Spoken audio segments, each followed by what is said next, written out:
அனைவருக்கும் வணக்கம். இன்னைக்கு நம்ம பார்க்க போற வீடியோன்னு பார்த்தீங்கன்னா, பண கஷ்டத்தை தீர்க்கும் சங்கடஹர சதுர்த்தி வழிபாடு பற்றி தான் பார்க்க போகிறோம். விநாயக பெருமானுக்கு உகந்த திதியாக கருதப்படுவதுதான் சதுர்த்தி திதி.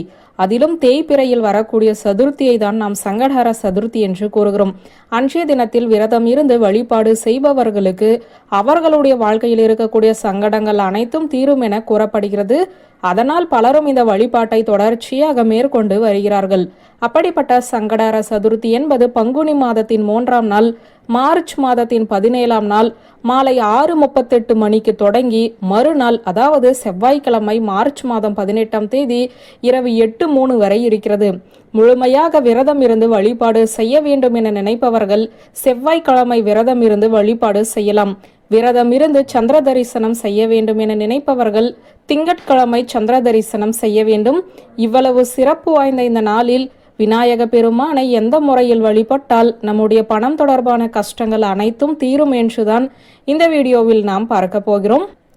நமக்கு ஏற்படக்கூடிய பலவிதமான கஷ்டங்களுக்கு காரணமாக திகழ்வது பணம்தான்.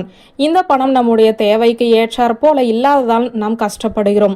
மேலும் நம்முடைய தேவைகளை பூர்த்தி செய்யும் அளவிற்கு நமக்கு வருமானம் இல்லை என்றாலுமே நாம் கஷ்டப்படுவோம். இவற்றில் எது இருந்தாலும் அந்த கஷ்டத்தை நீக்கி நமக்கு போதுமான அளவு பண வரவு ஏற்படுவதற்குரிய வாய்ப்புகள் வந்து சேருவதற்கு இந்த பங்குனி மாதத்தின் சங்கடஹர சதுர்த்தி நாளை தவறவிடாமல் பயன்படுத்தி கொள்ள வேண்டும். மார்ச் மாதம் 17ஆம் தேதி பிரம்ம முகூர்த்தத்திலேயே எழுந்து சுத்தபத்தமாக குளித்து முடித்துக் கொள்ளுங்கள். அதன் பிறகு வீட்டு பூஜை அறையில் விநாயகரின் படத்திற்கு முன்பாக ஒரு தீபத்தை ஏற்றி வைத்துக் கொள்ளுங்கள். ஒரு கிண்ணத்தில் பச்சரிசி மற்றும் நாட்டு சர்க்கரை சேர்த்து நன்றாக கலந்து அதை உங்களுடைய வலது கையில் எடுத்து உங்களுடைய நெஞ்சுக்கு அருகில் வைத்துக்கொண்டு விநாயக பெருமானின் மூல மந்திரமான ஓம் கம் கணபதியே நமக எனும் மந்திரத்தை 27 முறை உச்சரிக்க வேண்டும்.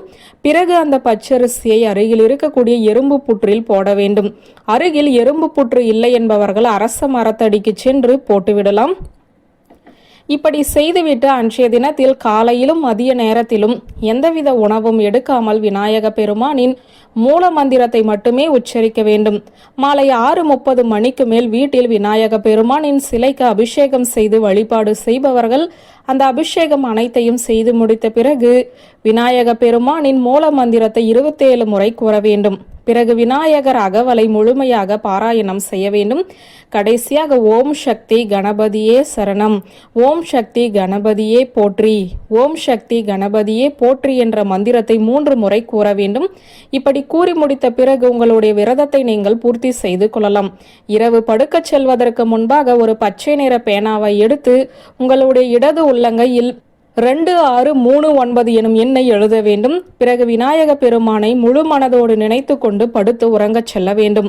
மறுநாள் காலை எழுந்து குளித்து முடித்துவிட்டு வீட்டு பூஜை அறையில் தீபம் ஏற்றி வைத்து அமர்ந்து ஒரு வெள்ளை நிற பேப்பரில் பச்சை நிற மை கொண்ட பேனாவை பயன்படுத்தி இப்போது சொன்ன அந்த எண்ணை 27 முறை எழுத வேண்டும். இப்படி எழுதி முடித்துவிட்டு பணம் தொடர்பான கஷ்டங்கள் அனைத்தும் தீர வேண்டும் என்று விநாயக பெருமானை வேண்டிக் கொள்ள வேண்டும்.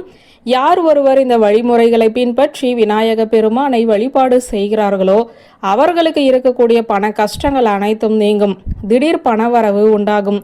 நீண்ட நாட்களாக வராமல் இருந்த பணமும் வந்து சேரும். இரவு நேரத்தை கணக்கில் வைத்து பார்க்கும்போது திங்கட்கிழமை வருகிற சங்கடஹர சதுர்த்தியை நாம் முழுமையாக பயன்படுத்தி இந்த முறையில் வழிபாடு செய்யும் போது கண்டிப்பான முறையில் விநாயக பெருமானின் அருளால் நம்முடைய பண கஷ்டங்கள் அனைத்தும் தீரும் என்ற தகவலை சொல்லி இந்த வீடியோவை நிறைவு செய்கிறேன். நன்றி, வணக்கம்.